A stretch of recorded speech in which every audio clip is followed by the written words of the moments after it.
Olá, mamáfricos, tudo bom com vocês? Para quem não me conhece ainda, eu sou a Marília da Mama Africa English, a primeira e única agência de intercâmbio de inglês 100% especializada em África do Sul. E hoje eu vim trazer aqui para vocês 10 pontos super importantes para vocês tirarem o sonho do intercâmbio do papel e realizá-lo de uma vez por todas. Fica comigo até o final do vídeo, porque o 10º ponto é sobre o planejamento financeiro e eu tenho uma super dica para você sobre isso. Bora lá!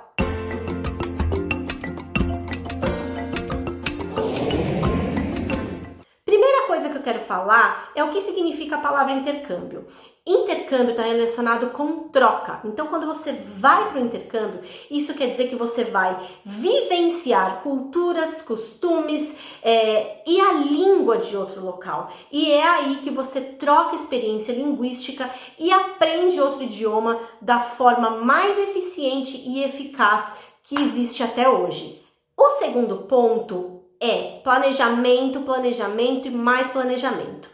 Tudo que a gente se organiza bem e planeja, a gente consegue alcançar, mesmo que o nosso orçamento seja mais baixo. Eu tenho certeza que você já achou que intercâmbio era só para quem tem muito dinheiro e eu vou te provar que você está enganado. O terceiro ponto é definir o seu objetivo. Por que eu quero ir para um intercâmbio? Eu quero ir para um intercâmbio para aproveitar as minhas férias, passear e de quebra aprender um outro idioma. Eu preciso pegar fluência para o meu trabalho, porque a minha profissão exige, eu estou perdendo ótimas oportunidades de emprego por causa disso. Eu preciso tirar uma certificação de inglês internacional, reconhecida internacionalmente, para eu poder ingressar numa universidade de língua inglesa, ou até para eu fazer uma pós-graduação, porque algumas delas são só em inglês. Então a gente precisa entender o nosso objetivo para a gente poder ir para o quarto ponto, que é quanto tempo eu preciso para alcançar o meu objetivo.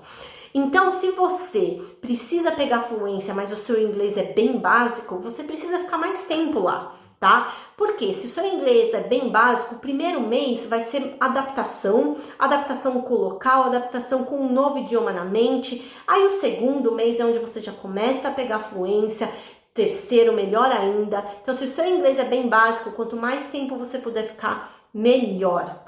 Se você quer tirar uma certificação de inglês internacional, você precisa saber que existem cursos específicos para isso.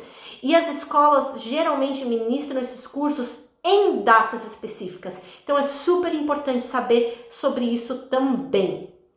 E eu não vou me alongar muito aqui em todos os objetivos, mas se você tem um objetivo específico e quer que eu fale somente sobre ele, deixa aqui no comentário que aí eu faço um vídeo inteirinho só sobre isso, beleza?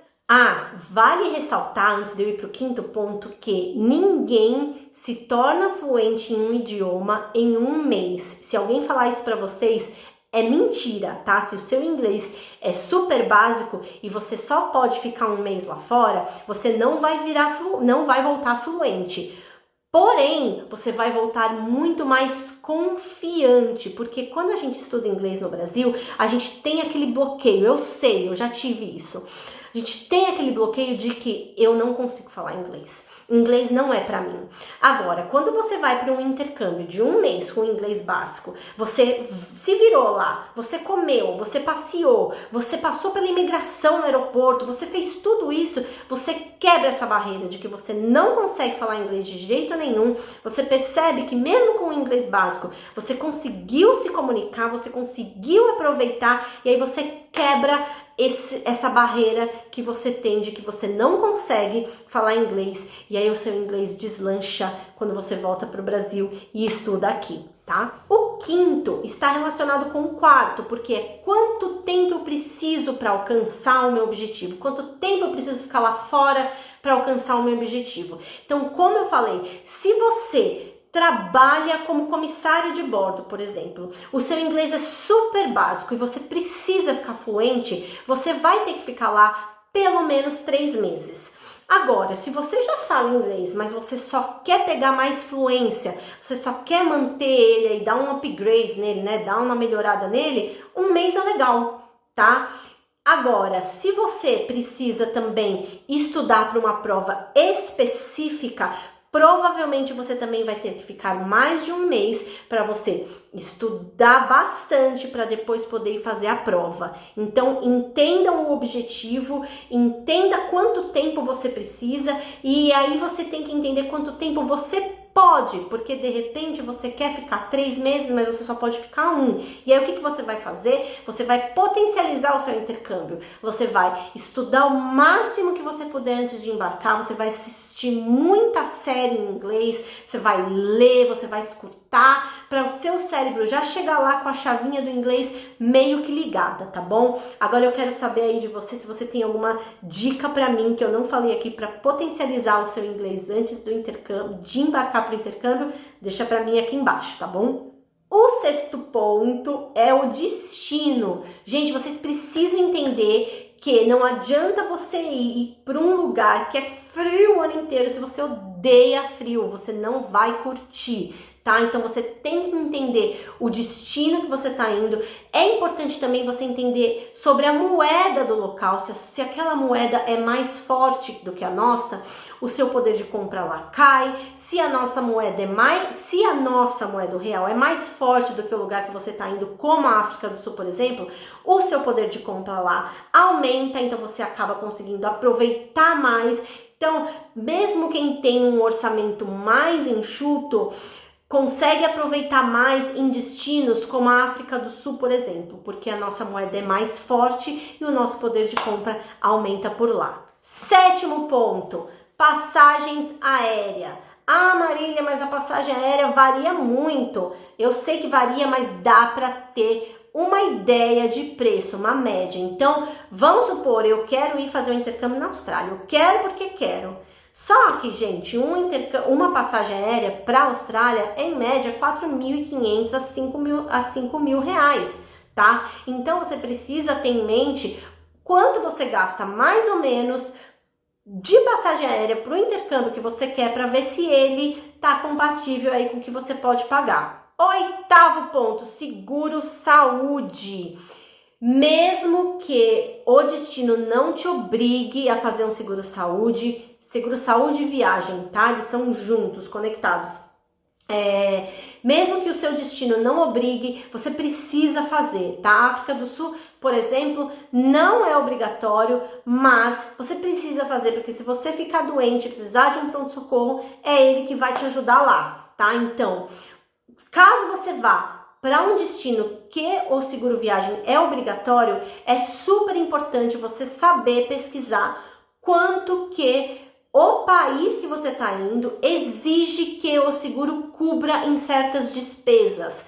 Existem países que a cobertura mínima, por exemplo, hospitalar é de 50 mil dólares. Então você precisa saber isso antes de fechar o seu seguro.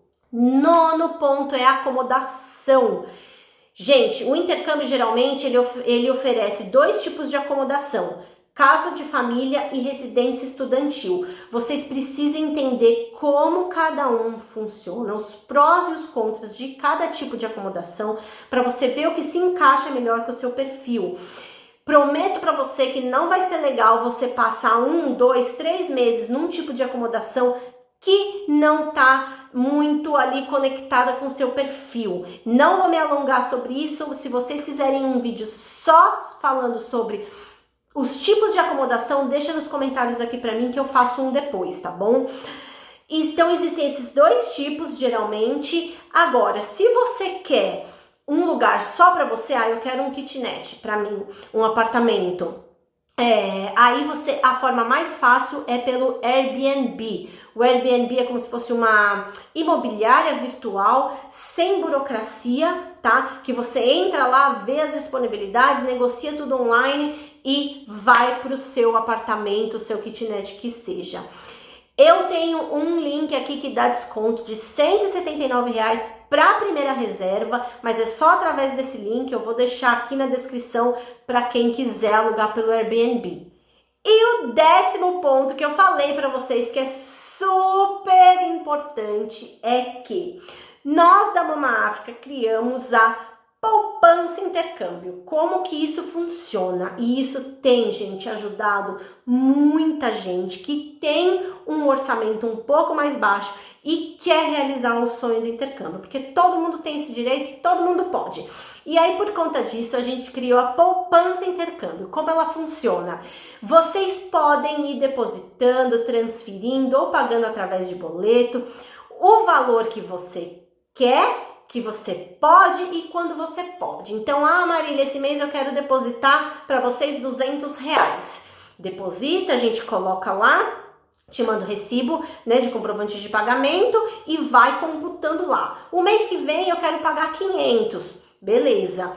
500 mais 200, já tem R$700 pago. O mês que vem, o outro mês não quero pagar nada, não posso. Não tem problema. Você vai pagando conforme e quando você pode. E aí, quando você alcançar o valor do pacote que você escolheu, você pode embarcar. E isso, gente, tem ajudado muita gente, porque quando você vai fazendo a sua poupança em intercâmbio, você começa a materializar, visualizar o seu intercâmbio, né, tomando forma, e isso te encoraja, né, te dá aquele gás, putz, eu vou conseguir. E você começa, e você vai guardando dinheiro, você começa realmente a visualizar o seu intercâmbio acontecendo. E isso ajuda muito, tá? Para você conseguir, de fato, fazer o seu intercâmbio. Ficou dúvidas? Deixa para mim aqui nos comentários. Manda esse vídeo para um monte de gente, para eles saberem que eles também podem viajar, que eles também conseguem realizar o intercâmbio se eles seguirem esses pontos aqui, tá bom? Então, muito obrigada e eu vejo vocês no próximo vídeo.